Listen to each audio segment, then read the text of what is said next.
listening to Diminishing Returns, the podcast about sequels, prequels, spin-offs, and reboots. I'm Chris Scott, and across from me, he's the Dennis Norden of our age, which again is a reference that not a lot of people will get. It's Mr. Alan Johnson, everyone. How you doing, pod people? This is another one of our bonus episodes. Yep. Our in-between episodes, our non-franchise episodes. That's now, it. usually, what we would do is we talk about news, trailers, and also the many things that Alan has got wrong. However, because it's the holiday period, Yep. we are doing a classic manoeuvre from a podcast. We record one in advance. This is coming out at the start of January. Yes. It's the beginning of a new year. So let's look back. We're going to look back in the year gone. Yep. We're going to look at our favourite films of the preceding year. Yes. And we're going to have our blooper reel. Yeah. Our DVD extras. Our outtakes. Yeah. The product that arrives in your ears, I know is so slick, but you know, sometimes a lot of stuff hits the cutting room floor. It's because- mostly me going on tangents about filth. And by the way, I know a lot of you are like, there's a lot of tangents about filth in the finished edit. Yeah, but you've no idea how much I try and derail this show. Because, let me be clear, I have very little respect for Alan, and certainly very little respect for you, dear listener. Yeah. I'm just here to talk about jizz. It's like Barry Norman and Norman Bates. That's what's going on. That's right, guys. Okay? Except I wouldn't have got caught. Well, looking back on the box office 2018, Yeah. caveat... Yes. We're recording this with still a couple of weeks of 2018 to go. So something might like jump up the box office in the Yes, next couple of weeks. yeah, so yeah. don't fucking email me. Yeah. Don't at me, bro. So yeah, according to statistics, 2018 was the biggest ever year at the box office in the US for tickets sold. There was also a new report from CAA and Shift 7, which bad news for all those like raging MRA guys out there that like to spit the The dummy. men's rights Yeah. nutters, fucking virgins. My offer to fight you all at Kelvin Grove Stands. Park still stands, yes. So, an extensive study between 2014 and 2017 has analysed 350 films and has compared male lead features to films that have cast women in prominent roles, and there is significant boosts at the box office financially for films with women in lead roles. Wow. That's across all genres and also across different budget brackets. That's brilliant. I mean, actually, and not only is that great news, I think, just in general, I think it shows that A, women should be getting more chances, and B, that perhaps a lot of Hollywood would maybe have said the reason we don't put a lot of women in lead roles is that we think that people won't go and watch these films. Yeah. And that maybe speaks either that there's a lot of people who will go to the cinema who maybe previously hadn't if there's women in lead roles and there's more diversity in general. I also think it maybe speaks better to us as a society that actually we don't care if it's men or women in lead roles. Exactly. I don't. I just want to see cool films. You just- And C, I think it's also great news for Hollywood because these films are making more money and you can pay the stars less. So result. I mean, you're just paying them like fucking 80% of what you're paying the dudes. So win-win, guys. Finally, on that topic, all movies that have grossed over $1 billion have all passed the Bechdel test, which of course is a sort of like That's the thing you for- put on lasagna. So No, finish your thing. Go on. no, it's a test where you have multiple women in speaking roles who are talking, but not about men. So We're having a real gab about something.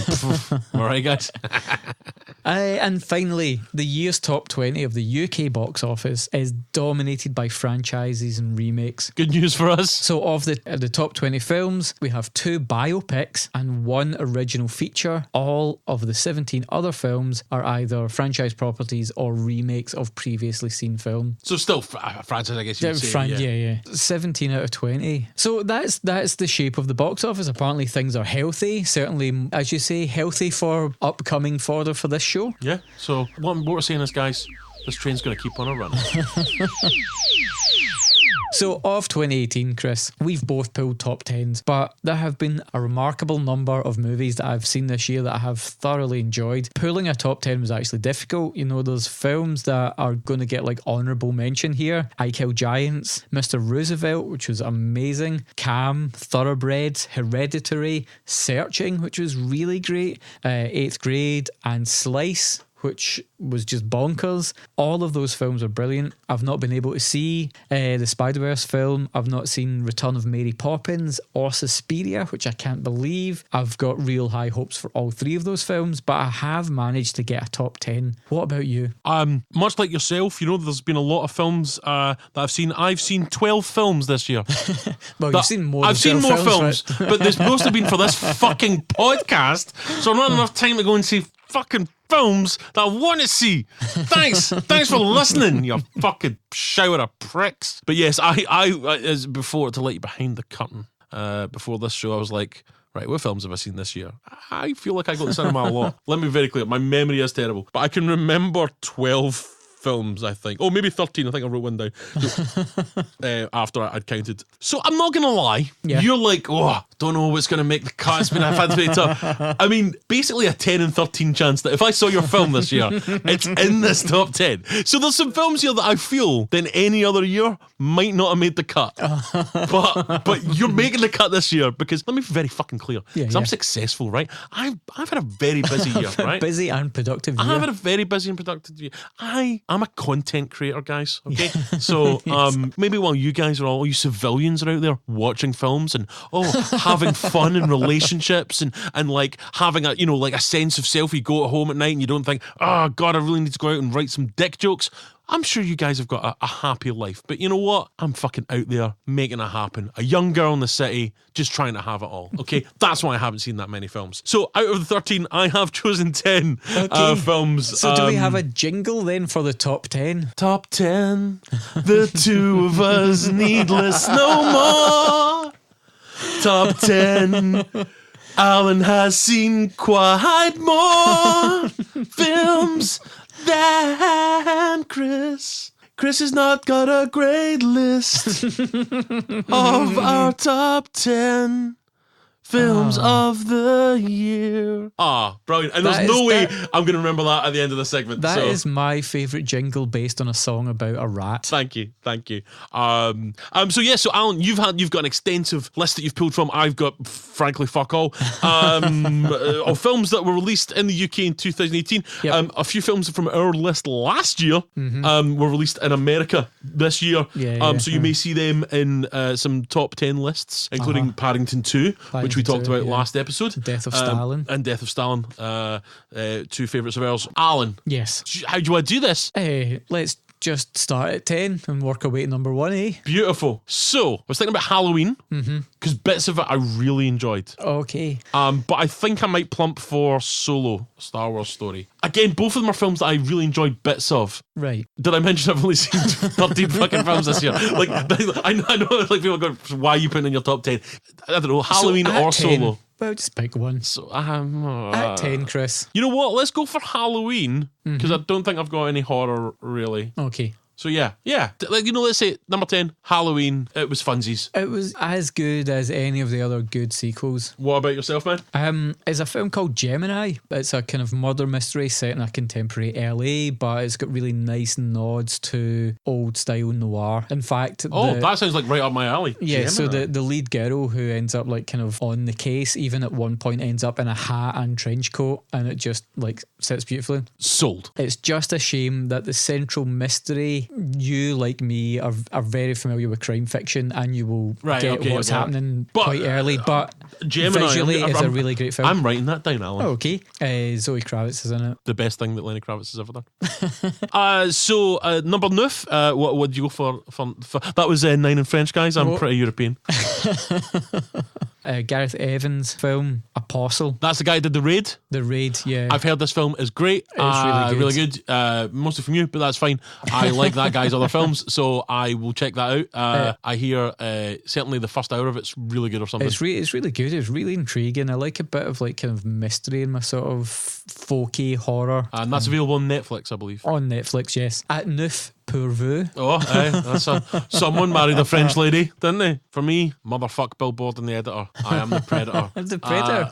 Yeah, you know I'm what? surprised it's so low down. I thought it was going to be. I'll tell you why, right? I'll tell you for why. Okay. The bits that I enjoyed so much. Right, like, yeah. unbelievably so. I am aware that editing-wise, you can tell that it's cut to buggery and there's Right. been like studio interference, and you can just kind of go, wow, this was great fun and I really enjoyed this. I kind of feel that there was maybe an all-time great mental fucking film in there. Right. And so it's not perfect, but the bits that work and the bits that are the most Shane Black are so fucking good. I went into it with such low expectations because of the reviews, and I was just like, guys, this was great fucking fun. So it's in at 9. On a rewatch, it could go up a bit. It might even come down maybe 1 or 2. I know it's a lonely furrow I'm ploughing here, which is also my sex life. But ploughing away for a couple of minutes. So, number 8. I think this slot will be taken over by the Spider-Verse upon seeing it, but it's Teen Titans Go to the Movies, which was hilarious. It was really funny. You did say it was really good. And the trailer looked good. I It must just agree. shows that somewhere in the DC Warner Brothers world, they can actually make light-hearted, entertaining superhero movies. Brilliant. How about the Ocho for you? Can you see that? What did I write for number 8? You've written Spider-Man, the Spider-Verse. Into the Spider-Verse. Yeah. Yeah. Hey. Damn right. So I saw it today at time of recording, not at time listening, because that'd be weird, because I don't know when you're listening to this. Spider-Man Into the Spider-Verse, I was very kind of like, 'cause I know you were like, this looks great, but you're a fucking nerd. And I was like, I don't know, cartoons and shit, right? I think I've mentioned I'm a grown-up in previous episodes. I saw it today. It's really fucking good, man. It is really good. It's brilliantly done. Great jokes in it. Great action. It is just like a live, not a live action comic book because it's animated, but like a comic book brought to life. In the big screen. Guys, get on Spider-Man Into the Spider-Verse. Number 8 for me, and maybe for you in the future when you retrospectively edit this as a kind of George Lucas style, I'm going to mess with my previous choices made. Yeah, it's good though. Like the number 8 spot held by 2 animated superhero films. That's great. So we both went for animated superhero stuff for number 8. We should hang out. What'd you go for number 7? It's not often you get sort of like studio-made comedy movies that are genuinely funny and genuinely interesting. And Game Night really surprised me. Directed with some real panache and really hilarious. Rachel McAdam is absolutely brilliant in this film. Nice. I like her. Coach Taylor's in it. What more do you need? Clear eyes, full heart. So that's cool. So what was that, number 7? Yeah, number 7, Game Night. I like my Panthers like I like my coffee. What? Black. Number 7 for Black Panther. I'm not gonna lie to you. I know from here on out, it's fucking strong. wall bangers. Yeah, absolutely. I really enjoyed Black Panther again, but it's really strong villain. Killmonger, great name. Cool shit. Yeah, Black Panther. Yeah. I mean, almost everyone's seen it. Yeah. So spoiler alert is going to come up for me later. yeah, I figured that. So we're at number 6 now for both of us. For me, this is the 3rd superhero film in a row. Wow. So after Spider-Man was 8, Black Panther was 7. For me, a small independent film called Avengers Infinity War, which I really loved. And I'm thinking I maybe should have bumped that up one more. It's not made it onto my list. What? I know. Yeah. Is it because you think Infinity War, what is it good for? Absolutely nothing. Absolutely. Say it again. Good God. It's sort of left me feel a little cold. On seeing it again, I feel much better about it. But yeah, I'm going to hang fire on my final judgment on Infinity War until Avengers Endgame and see both of them. And How the game ends? That's where I'm at with Infinity War. Your number 6? Is Revenge. Is this film you were moaning about not being in the cinema? It wasn't that it wasn't in the cinema. It wasn't in the cinema that I could get to see it. Aye, so there you go. If you want to hear about fucking entitlement, there you go. I was like, I can't believe I've got to drive an extra 20 minutes to see a tiny film that no one else wants to see. It's like the largest cinema in Europe, running films all day, and it had bloody Avengers on 8 screens. Yeah, you're right. You're right. Imagine a cinema that big wanting to make money off of the biggest release of the year rather than doing your wee fucking, what I'm going to assume, feminist fucking Yes. take on a gruesome VHS style revenge thriller. Am I right, Alan? Absolutely Of course correct. I A am. female-directed rape revenge film. Oh, yeah, you're right. Why didn't the big cinema put that on 8 screens? I don't know why he didn't, because it is fucking tits to the glass action movie. It is brilliant. I mean, it sounds great. So number 6, Revenge. That is one I want to watch. I'm actually writing down some of Alan's recommendations, and frankly, if any of them are shite, I will bring back Alan is wrong. We're in the top 5 now. What you got? A film that I really enjoyed, and I think a part of it was because I saw it in the cinema, A Quiet Place. Okay, yeah, I mostly enjoyed it. I thought it was a bit quiet. You were like, what? No, Guys, I was speak really up, annoyed. speak up, I can't hear you. I was really hyper annoyed about the parenting in the film. It takes a village to raise a child, Alan. Takes It takes a village to kill a child. It takes a village to live in a quiet place. Yeah, I mostly liked it. It was really good, really effective, but it showed too much monster and some crap parenting got me really annoyed. Okay, so that's a review from Mumsnet over there. I saw it in the cinema, and you know what I loved about it? How quiet the cinema was. Like, a guy went to like eat a revel or something, and when he did it, he was just like, oh fuck, and he just like put his thing down. And I was taking a sip of water, and I'm like, oh shit, I need to wait for like a tiny minute of like something happening so I can take a sip of water. But I really enjoyed it. I thought it was a cracking, like, sort of film that I love, like a wee genre. I don't know, when I say wee, I mean it's not like, you know, it's not like it's not like your French feminist revenge fucking films that were made on 2 Bob.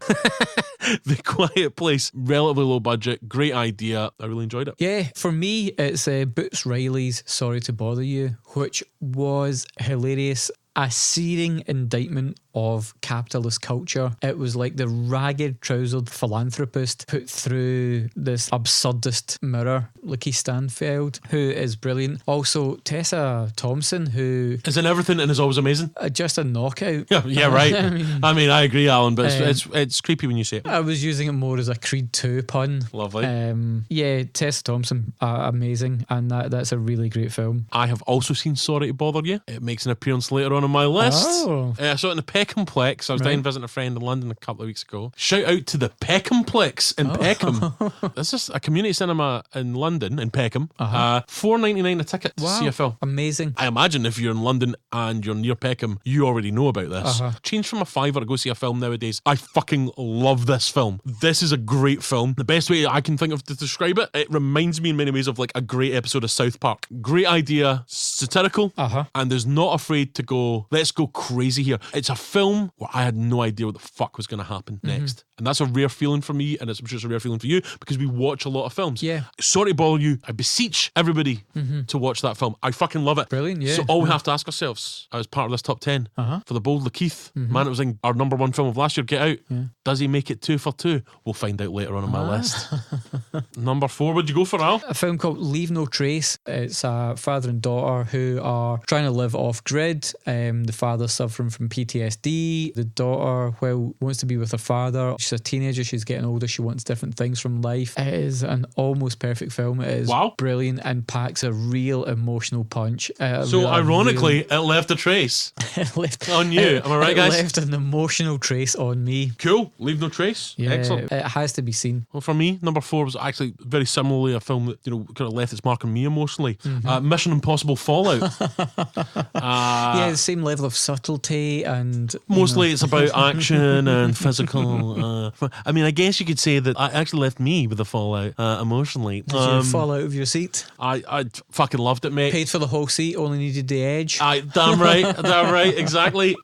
Fucking loved it, man. Great action flick. Lots of Tom Cruise running. 100% on board. The last 2 Mission Impossible films have been absolutely fucking ram jam, fucking motherfucking gold. Super down for that film. Yeah. Really enjoyed it. I think so far this list been very much you try to show how fucking pretentious you are and be like, oh, I watched the film about a father and his daughter and he's got PTSD and I'm so emotional. Whereas I, a man of the people, all right, a populist, I am saying, listen, guys, I'm like you, all right? And as part of my campaign, which I mentioned last episode, vote for Chris. So, top 3 time. Yeah. If you've been keeping score, they'll know that one of my choices is in there that they'll already know because it's one of your choices. Yeah. And also, I believe, one of my choices you've got in your top 3, which I mean, I feel is fucking pretty heavy. So, number 3. For me is a film called Tragedy Girls, which is a whip-smart horror film. 2 girls take high school trauma and twist it to their social media advantage. Really great references to other horror films throughout, like Cannibal Holocaust. It is super smart, super savvy, and really on trend. And the lead pair are brilliant. Cool. Also, great name for a band if anyone wants to form a band. Yeah, sure. Number 3, Chris. This is a film that I'm 90% sure came out this year. And rather appropriately for number 3, it's 3 Billboards Outside Ebbing, Missouri. Okay, yeah. Which is fucking brilliant. It is a film that I've not caught, and I'm really, really annoyed that I haven't seen it. Just fantastic performances, great script, great directing, funny, heart-wrenging, just brilliantly written and directed by Martin McDonagh. Yeah. I would say out of my top 3, all of them could have been my top 1. Yes. Only the fact it maybe made it to 3 might be just because I wasn't 100% sure it was released this year until about back in 10 minutes before we recorded. So my top 3 can all be pretty much my top 1. Yeah. And Billboards Outside Ebbing, Missouri is just fantastic. So we're down to our final 2. Yeah. Of which we know one of each. Yeah. I'm going to guess number 2 for you, Black Panther. Yep, Marvel's Black Panther. I'd been suffering a bit of superhero movie fatigue. At your age, it might just be general fatigue. And Black Panther really shook things up for me. It was stylistically brilliant. I like my Panthers like I like my Betty Wham-a-lam.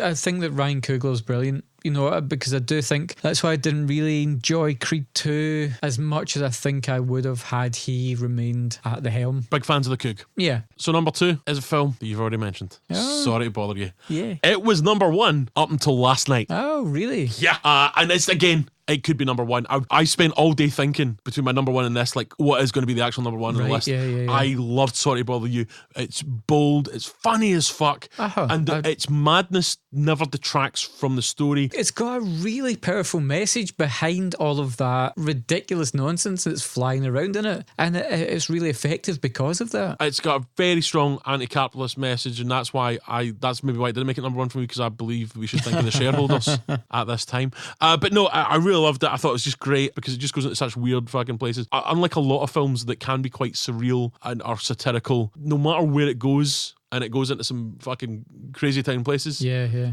It 100% delivers, and the centre still holds.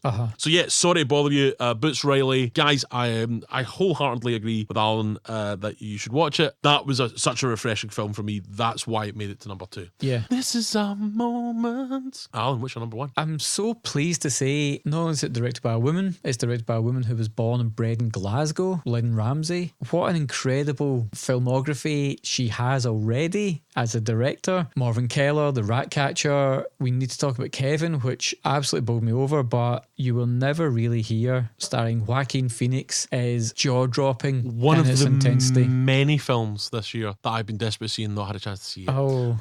Again, I'm going to pull you here. From what I hear, imagine this is right up my alley. While it is brutal and gut-wrenching, it handles violence very, very cleverly. And for me as a film watcher, and certainly someone who enjoys violent movies, I have 2 phases in my life. I have the phase up until I'd seen Funny Games, and then that movie made me confront my relationship to violent cinema and how it's presented to me. And so now, post Funny Games, how I view violence in cinema is really different, and how it's tackled in this movie is fascinating but really effective. That is a film that I'm definitely going to see. I really want to see it. I hear it's great. And I think it's interesting you're talking about like the Michael Haneke film. It's a fantastic film if you haven't seen it. It's a film that really is this sort of brutal, tense kind of masterpiece, but also a weird kind of art film that is basically making you go, why do you enjoy watching violence on screen? Why do you enjoy watching bad things happen to people on screen? And it does make you examine your relationship with violent cinema. And my number 1 film is a film called The Night Comes For Us, which in a post Funny Games world made me go, I don't care about Funny Games, my relationship to fucking violence, because this is badass fucking bloody violence all over this shit, and I don't need to examine it. You know why? Because I was applauding and hollering and hooting. What a fucking film this is. Funny Game's a great film. I fucking love it. But if that means I can't watch an orgy of brilliant fucking violence that The Night Comes For Us, Michael Haneke can bite my banger. If you watch The Night Comes For Us, I believe available on Netflix, he's immediately going to be like, guys, can you burn all copies of Funny Games? Because this film is fucking balls to the wall action greatness. I cannot believe that people aren't just like going nuts about it. It's inventive, it's cool. So what I'm saying is, guys, Alan's just trying to make you think that he's a better person than he is with all his fucking like, this is just like a really like heartwarming drama, and this is like a feminist retelling of the. I'm just here to tell you guys, you want to see some fucking cool shit, listen to my list and fucking watch The Night Comes For Us. It's brilliant, it's bloody, it's awesome. That was Top 10. The two of us need look no more. Guys, if you want to get in touch with us on the internet through various platforms, listen up. You can email us at diminishingpod@gmail.com. On Twitter, we are at diminishingpod. On Facebook, we are Diminishing Returns Podcast, and you can tag us in things by putting at Diminishing Returns Pod. On Instagram, we are Diminishing Pod. We have a blog at diminishingpod.wordpress.com, and on YouTube, search for Diminishing Returns, you'll find us at some bit. All our episodes are on there. We're also on Spotify now. If you're listening to us on that platform, thank you very much. We are an independent podcast, so wherever you get your podcasts, please rate and review the pod. 5 stars, don't be a prick. And we do appreciate your comments, but we also appreciate you recommending our podcast to fellow fans of films and filth. So please tell your friends, give them a link to the exact podcast, except no substitutes, and we'll see you on the flip side. Thanks, guys. Alan, that was our top 10. Yeah, we have talked about faultless masterpieces, but sometimes we fuck up, so will we just cut to like a series of our not so slick moments? Not only is it just fuck ups, as are not basically detours that went less than nowhere. Some of these aren't fuck ups, these are just what me and Alan talk about that doesn't make the edit. Press and record's probably the best, yeah. Right, we good? We are. Are we rolling, Bob? Right, so I want to bring up a thing. Fucking beloved cunt arsehole. This fucking douchebag. Fucking hold on to your hat. I'm fucking putting it out there. He's a fucking easy target for cunts, and that's not a fat joke, but it could have been, but I'm better than that. Whatever the fuck that was called. I mean, that looks fucking terrible, and it made me hate. I wanted to travel back in time and kill John Logie Baird, right? That's how bad that fucking was. Dossing about in this fucking town with stupid shirts on. Fuck you. Ah, fuck, man. It fucking nips my tits. Boning. Fucking diddies. Boobs. Jubblies. Jubs. Fuck me. Brilliant. Finger your vagina. Space Needle is, of course, what he calls his dick. Come on, guys. Your wife doesn't listen to this, does she? I'm just going to say this is going to be like the record for me saying the word pussy. I'm such a child. Sorry. Vagina jokes. Just like to point out, I did not laugh when I said penal. That's a little victory, Al. Fair fucks. Yep. Boobs. The Ramones. Boobs. Although you do bring up an interesting point, I think a film that we will look at some point in here is Pamela Anderson's Barbed Wire, which was, of course, a loose retelling of Casablanca. That's mental, one of the greatest films of all time. I mean, that is genuinely, you know, when we do like jokes where it'd be like, man, do you know what would make Casablanca better? Big old titties. Well, yeah, probably not. Despite being a teenager when that was released, I've never seen Casablanca. You were a teenager when it was released, pal. I've never seen fucking what's it called, Barbed Wire. Barbed Wire. Barbara Wire is her full name. Yeah, that's Barbara Wirestein. She had to lose the name because she wanted to make it in post-apocalyptic showbiz. Where does the pollen go? I'll try to say that without burping. Sorry. Was that romantic? Keep it in. Keep in. This is what real love is. I burped and Al still looked at me with ardor. The glassy-eyed. He looked at me like Pepe Le Pew. To now where there's the... I'm going to say that again where I don't whistle. Yeah. If we speed up to now where... Okay, I'm going to take another run at that. I think you should. For the next 10 minutes, these guys aren't cops. Yeah, that's exactly it. He says that, and I get a stoner so hard it could cut glass. That's how hard my erection was when he said that. Yes! So, Crank 3... Right. Alan is a dick. That's catchy. We can keep that in. No, it's going to wait for Chris bloopers. is right. Alan is a dick. Well, that goes without saying. Yeah. But yeah, I want to say it and also sing it in that little jingle.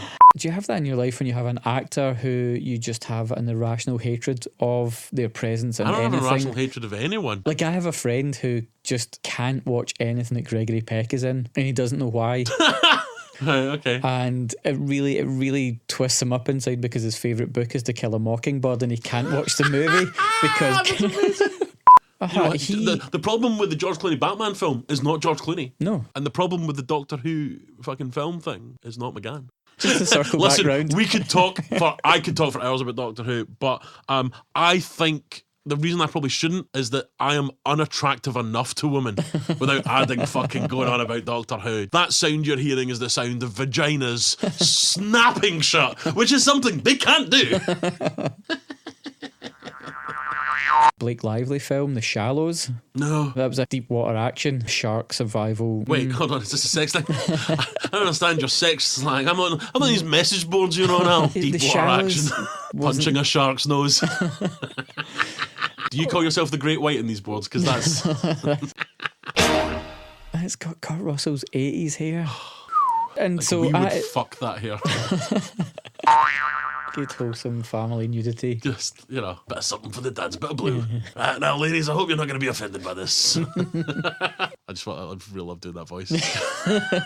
Anything else for your recommendations? A 1989 movie called Arena, which is like a future sport space boxing movie. Oh wait, is this like basically Del Toro's film but done cheap in 1989? Oh, no, that's Robot Jocks. Oh, right, no, okay. this is more like Bloodsport or Rocky. I love how you knew exactly what I meant though. The whole movie has the production values of like a Buck Rogers episode. Right. This does sound amazing. Bitty. It's about a human who enters the arena fights and turns out he's dead good at fights. Awesome. Those are my favourite films. I love it when people find out they're dead good at fighting. So it's not the BBC Two documentary series? No, with the Brian Eno theme, no. It's got Claudia Christian from Babylon 5 in it. It's got Quark and Ducat from Deep Space Nine in it. Like, it's terrible. Right. It's so really again, terrible. as another one of your recommendations is to not watch this fucking film that nobody in their right mind would watch. I'd like to recommend this film, you guys. Oh no, it's terrible. It's actually the film from The Ring. It's gonna kill you and your Watch this, family. wait 7 days. Hope you've got like a psychic lassie that you know in a big well. So yes, the International Astronomical Union have 3 criteria that make something a planet.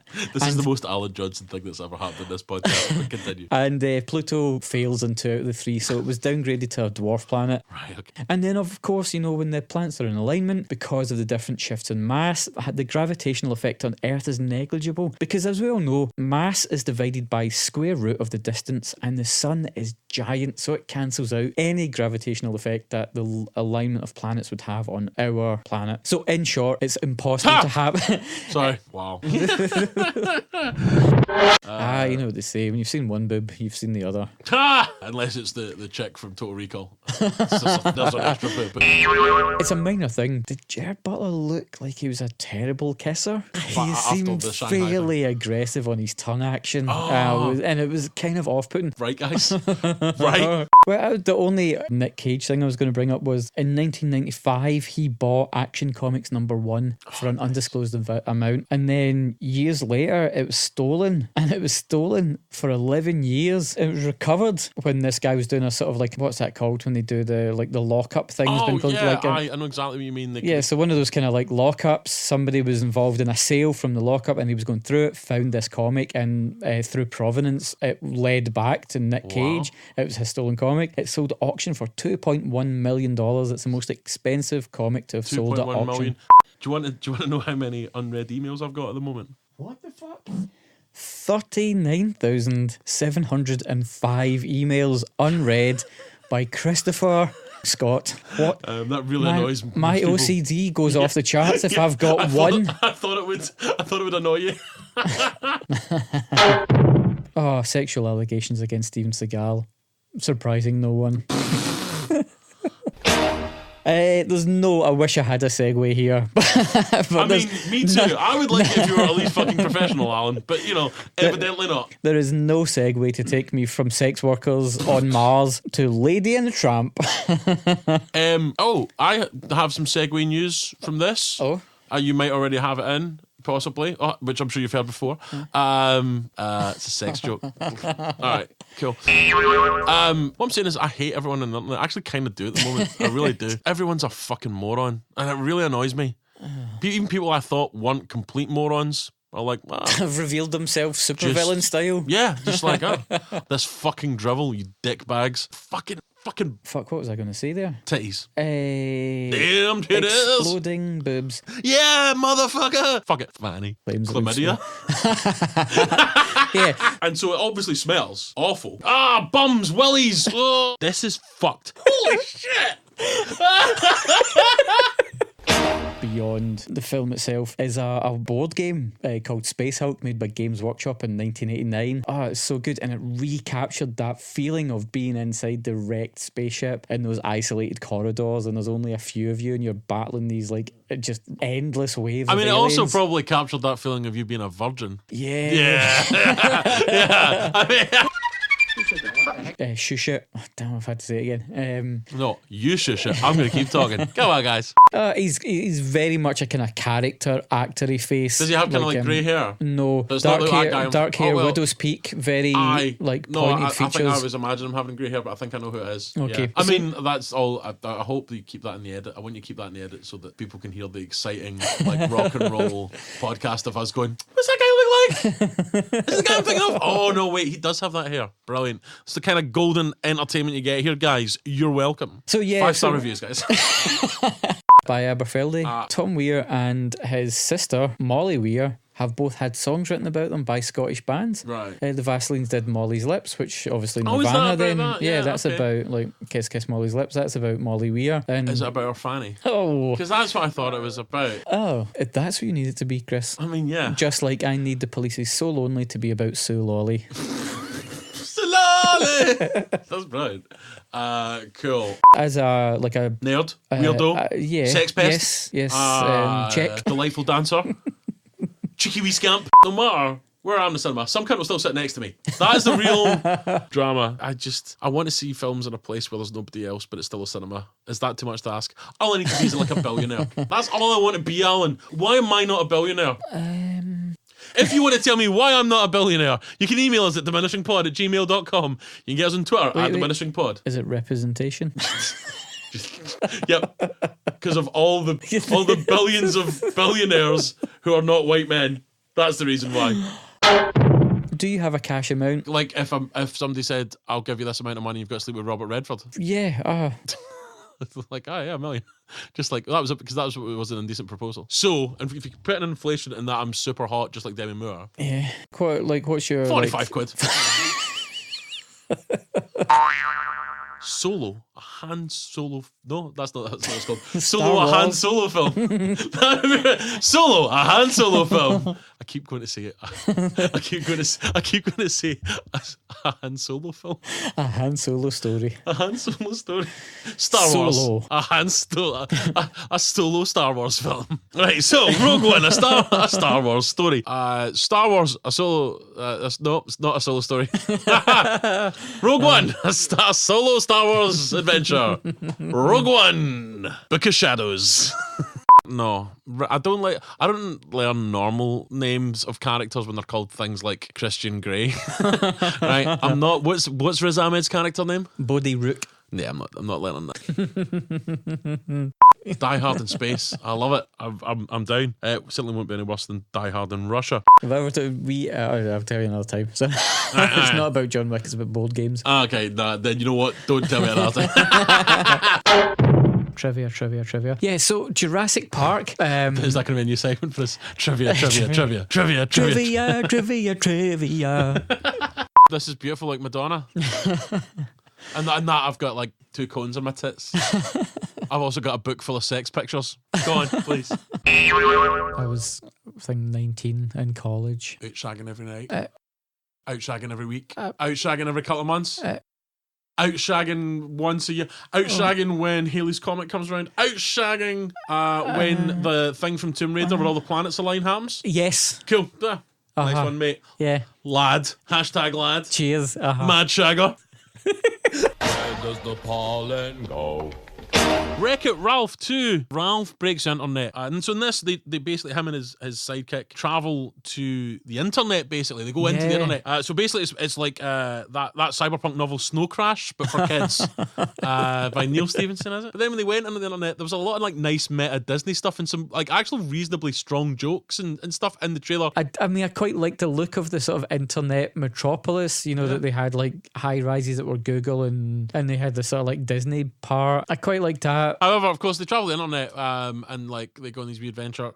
If it was realistic, it wouldn't look like that. It would just be like Ralph and Vanellope. Like they just find like a lot of alt-right Nazis and people threatening women. Hey, what's that? Oh, it's just some virgin telling a woman he's going to beat her up or something. You know, you'd be like, that sounds terrible. Why is he doing that? Oh, she's a celebrity. But why would he do that? Well, he's an angry little virgin dude who thinks feels that his childhood has been stolen from him because somebody remake a film that he liked. Exactly. So it's not a realistic interpretation of the internet, which is probably a good thing for a kids' film. They've yet to actually work out how to show the internet. Someone hasn't seen Johnny Mnemonic. Clearly, you don't have strong feelings. I don't have strong feelings about anything. I'm kind of dead inside, Al. Okay. Life is but a charade that I walk through, only observing but never feeling. Much like a strip club. Is furor how you say that, or is it furore? I'll take it either way. I bet you will.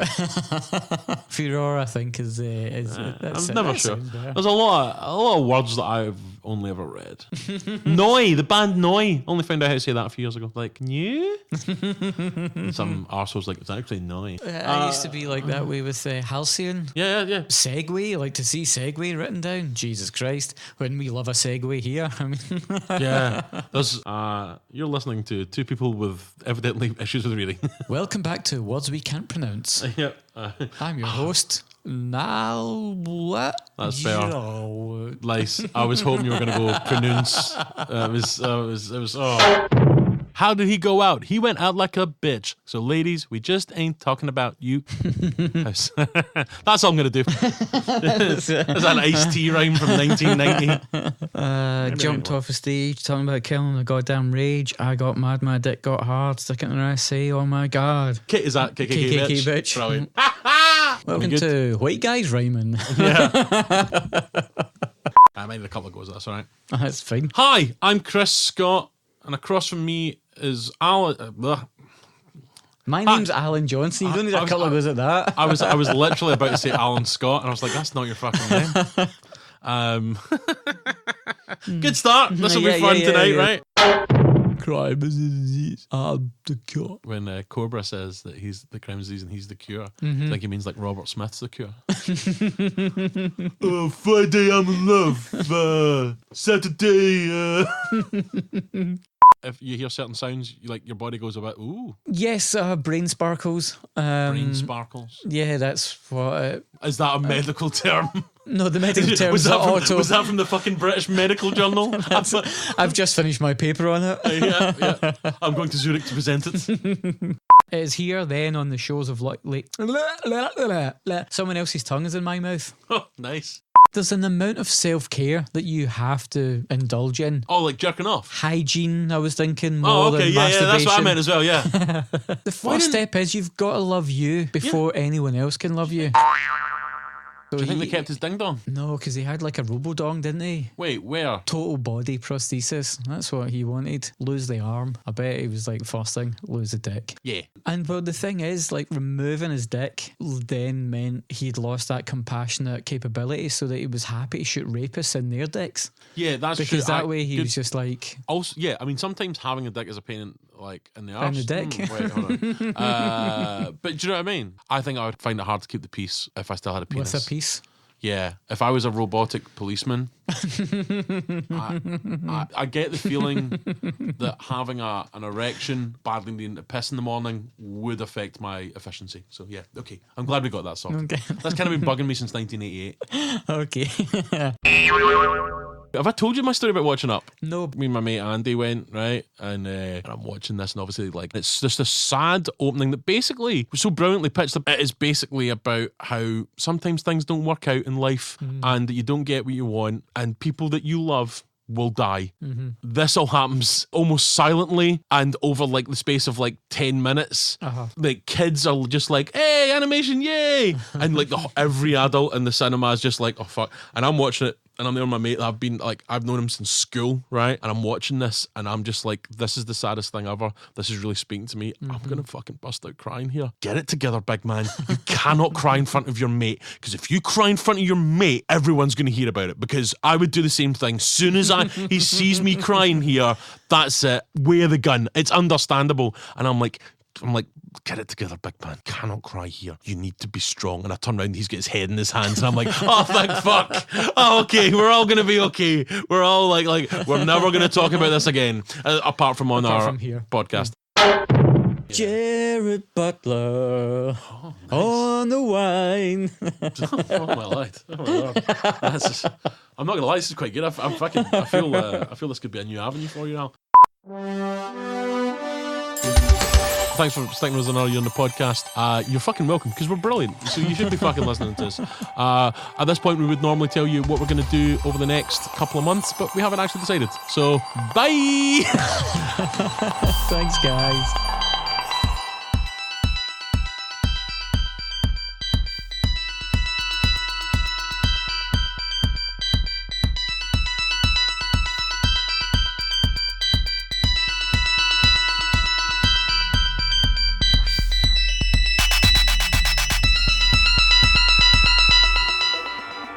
Oh, hello, it's me, the ghost of David Bowie. I'm beyond your mortal constraints of space and time, so I have travelled through to what you call the future, and can now report to you, the listener of Diminishing Returns, to tell you that Alan and Chris are going to be looking at Assault on Precinct 13 and the remake.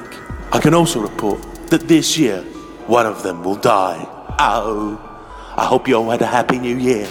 Oh.